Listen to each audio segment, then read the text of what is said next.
Let's do-si-do and cha-cha slide our way into the next stop of this journey.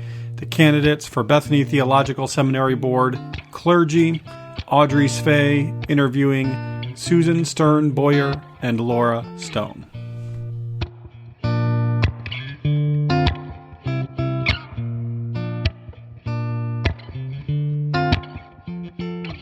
Welcome, Susan Boyer. We're glad for this opportunity to get to know you better as you are on the ballot for Bethany Theological Seminary Board of Trustees, representing clergy for this year. What makes the position you're being considered for important in the life of the broader church? I would say that the denomination, and look at broader church as the denomination in this case. The denomination consists of local churches, and a strong denomination has to have strong churches. And so leadership in those churches is absolutely vital to the local church and to the denomination as a whole. And Bethany Seminary is the major feeder for that pastoral leadership. And I think that's why it's so important. What makes you better suited for this position in 2022 than you would have been 5, 10, or 20 years ago? Actually, I was on the Bethany board probably a little over 20 years ago. So I would say I bring new learning, new insights. I've lived through the pandemic as a pastor, which I'll tell you takes a lot of strength and energy. I'm stronger than I in terms of my own understandings. I have more clarity than I have had in the past. I would say that's what makes me better suited now, because we're very much in the midst of a huge paradigm shift, and I have been living through that very front line in terms of pastoral ministry. Is there a person or organization currently or in your past that has inspired you or helped you to develop your gifts so that you have the passion and skills to be prepared for this position? I would say the last 37 years in pastoral ministry has been part of that. And all of the people I have met along the way. But I would say very specifically, I serve currently on the steering committee of the Supportive Communities Network. And I have found the other people on that steering committee to be some of the most insightful, faithful, courageous, gracious people I have ever known. And I have watched as that group knows how to work together and for the good and in the solidarity of others. And it has inspired me, deeply inspired me, kept me more faithful, with a stronger ability to speak truth to power. I'd say that is the group that has most inspired me in the last 10 years of my life. Why do you think you were nominated for this position? Well, I know why I was nominated, because whenever somebody wants to nominate me or ask me to do something in the church, I always ask first, why did you ask me? I want to know, because I think in the past there have been places where I have been asked to do it merely because I'm a woman or because I'm a token representative of a more progressive theology. And I haven't wanted to be a token in those situations or to speak on behalf of other people. So I always ask that question. And what they told me was that they are working for a better gender balance. They are needing representatives from the West Coast, and that they value my perspective and what I bring. And so that's why, at least that's what they told me. Holding a leadership position in the church is a lot of work on top of your other jobs and personal life.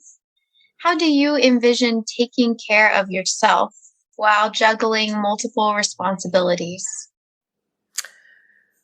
I feel like this nomination comes at a really good time for me. I am retiring June 30 after 37 years of full-time pastoral ministry. And so I feel like this comes at a perfect time for me to have more time and more energy, specifically to be able to focus more clearly on being a member of the Board of Trustees. What is your vision for the Church of the Brethren? How do you long for us to become more aligned with the teachings of Jesus? I have a vision that the Church of the Brethren will be concerned about justice and a world at peace rather than institutional longevity. I have a vision of the Church of the Brethren being welcoming to all of God's children, no exceptions. And I have a vision that the Church of the Brethren will seek out whoever is most gifted in a specific area that's needed and call them out for those, not based so much on where they fit, what category they're in, what assumptions we make about them, but what are their gifts? What are their passions? I have a great desire that the Church of the Brethren leadership will no longer talk about how we have to represent both sides and make sides, but rather call us out to really believe in the statement that we want to continue the very work that Jesus began. I want us to follow Jesus' words about that the kingdom of God is already here. Sorry, this makes me weepy. That the kingdom of God is already here, and we choose to live in God's kingdom and not in the kingdoms of the world. That we choose the way of Jesus. We choose to live in that reality now, not in some, if everybody would just act right, the kingdom of God will come, but that we choose it right now. I want us to put ourselves on the line like Jesus did for the good of all, for economic justice, for racial equity, to work against all matters of oppression, to set the captive free. That's the church I want to be a part of. I want us to practice what we preach, and then I want us to preach what we're practicing. I would say those are my my hopes and my dreams and my goals and my visions for us as a denomination. Wow, thank you so much. That's very meaningful. And that is all I have for you. I don't want to take up much more time on your day off, but I really, really appreciate you making the time to do this. More than happy to have done it. Thank you so much for asking me.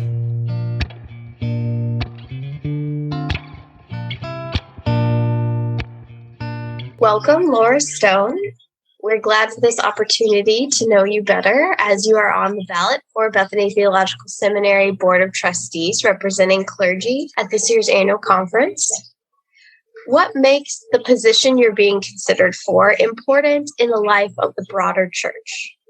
I understand Bethany Board as a group of people that supports and advises the seminary. And the seminary is very important in the life of the church right now, as ministers are burning out thanks to the pandemic, as a new wave of people entering seminary are looking broader than the church for their ministry. Some of them looking to traditional church roles, but I think the church is changing and the society is changing. And this is a process that's been happening for a good long time now, but I think maybe the ante is upped a little bit post-pandemic.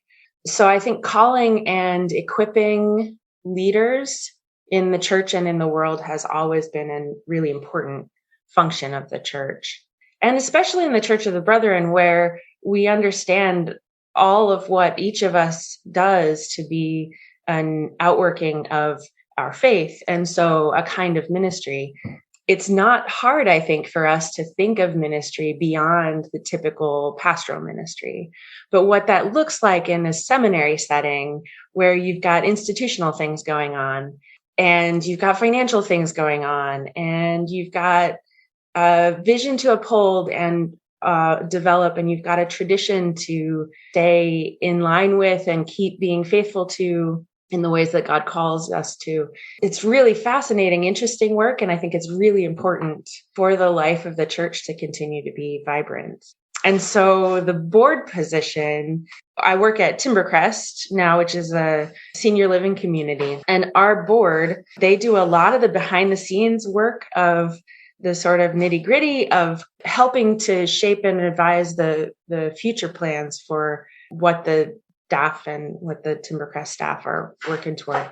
They do a lot of also just supporting and encouraging and cheerleading. And so I'm really excited about being able to do that work with the seminary as the seminary works to support the ministers who work to enliven the church. Thank you. What makes you better suited for this position in 2022 than you would have been 5 or 10 or 20 years ago? So a lot has happened in 5 or 10 or 20 years. As I was considering this question, I was thinking about, my goodness, where was I 20 years ago? One of the things that's coming to mind is that I've always had a passion for ministry. I felt called to ministry when I was 13.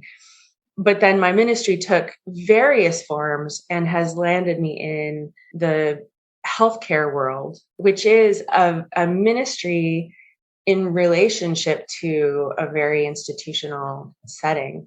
And so I have learned from being on the management team at Timbercrest, from being an advocate to and within these sort of institutional settings, I've learned a little bit about how institutions work and how God shows up in the work of institutions that I think even 5 years ago, definitely 10 years ago, I would have been surprised at. And now I love tracing those lines of God actually working within institutions. And so I think that's part of the work of the board, is to be sort of in the midst of the institution, but also relating to it, in this case, in terms of God's call and God's vision. Pairing those things, I think, is important. The other thing that has made me a better person in the last 10 years is my experience in chaplaincy has taken me through, I worked in mental health for a while, but then in chaplaincy, I worked in the ICU and the ER, and then in long-term care, which I've worked in for the last 5 years. It's been more than that now, 6.5 years. I just am constantly amazed by people's resilience, the sort of internal resources that God gives us to get through hard things, and not even just survive the hard things, but transform the hard things. When I started out in chaplaincy, I felt like my job was to kind of notice where God was, even if God seemed to be absent or hiding in the corners or whatnot. That has gotten easier as I've learned to notice God, but I think it also has gotten easier to trust that even in that the Spirit is hovering over chaos, that even in the midst of suffering, there is this golden thread that God is weaving into fabric that makes new life possible, that makes resurrection possible. So, is there a person or organization currently or in your past that has inspired you or helped you to develop your gifts so you have the passion and skills to be prepared for this position? That's a really big question. So I'm going to take a little piece of it, and I'm going to tell you a couple of the people I am enjoying recently. I'm learning about Dietrich Bonhoeffer, which is fascinating. There are just so many books about him. I'm getting through them one by one. And I think what's fascinating about his life to me is the way that he combined head and heart, and the way that he was so intentional about living his faith, living that in a very consistent and persistent way in the midst of a society that was not necessarily, didn't accept what he was where he was headed very easily. So the sort of how to be faithful in the midst of powers and principalities, he said, if you can't communicate your theology to a child, then you probably need to rethink your theology. That's not a direct quote, but I love that because I think on the one hand, this faith walk thing that we do in the midst of society, figuring out how to be faithful in the world that we live in when it's not always easy, it can be really complicated and nuanced. And, we got to think a lot about it and pray a lot about it. But on the other hand, it's also as simple as love. It is as simple as the things that children intuitively know. That's been one of my recent inspiration people. The other is I'm really getting into Afrofuturism and sci-fi by Nnedi Okorafor, and she does the Akata trilogy and Kay Jameson and some other folks who are doing some really creative things about imagining. What I love about sci-fi and fantasy is that it gives the option to imagine a new world, a different world, which I think is what Jesus invites us to in his parables about the kingdom.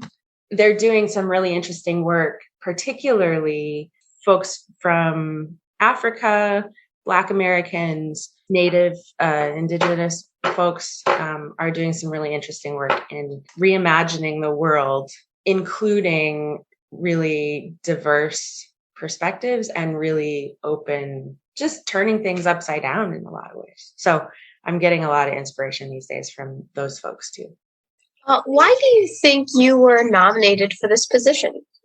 I suspect. So I did not go to Bethany. I went to Andover Newton for my seminary. That is a UCC, United Church of Christ, Unitarian Universalist, American Baptist, and it used to have a rabbinical school on campus. And so I learned to articulate my Church of the Brethrenness. I actually became, in that ecumenical setting, I became more brethren, but also with so much respect for the work and gifts of our ecumenical brothers and sisters. So in the midst of that, I've always stayed connected to the Church of the Brethren in various ways. And I have had various connections with Bethany.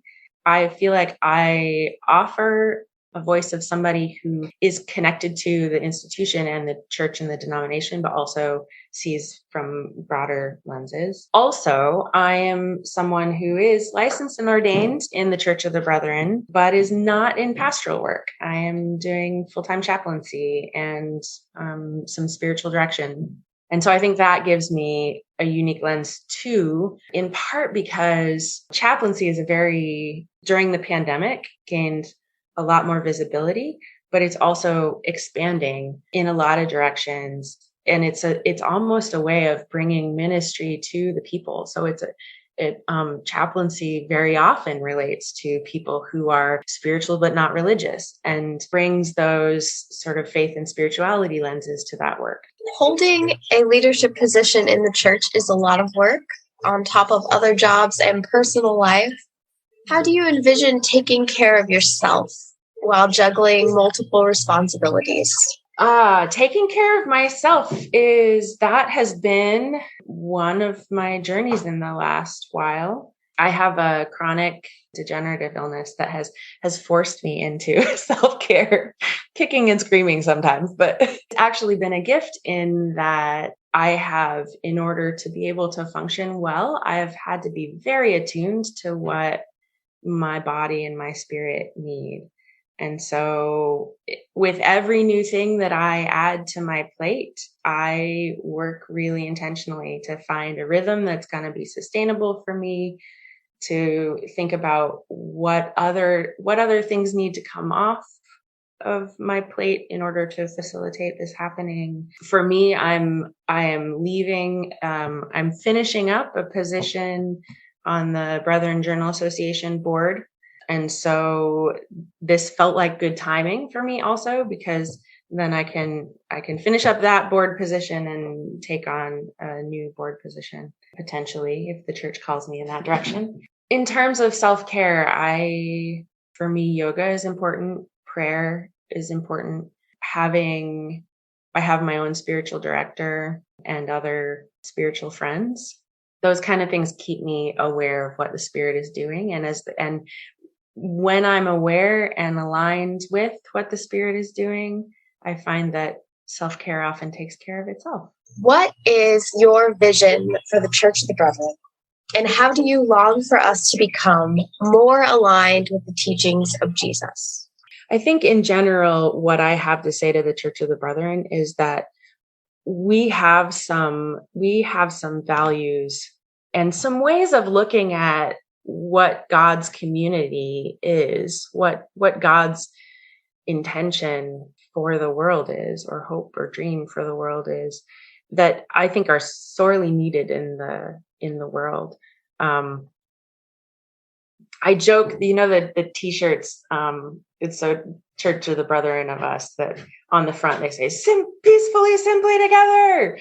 And on the back, under the hood, Church of the Brethren. Right.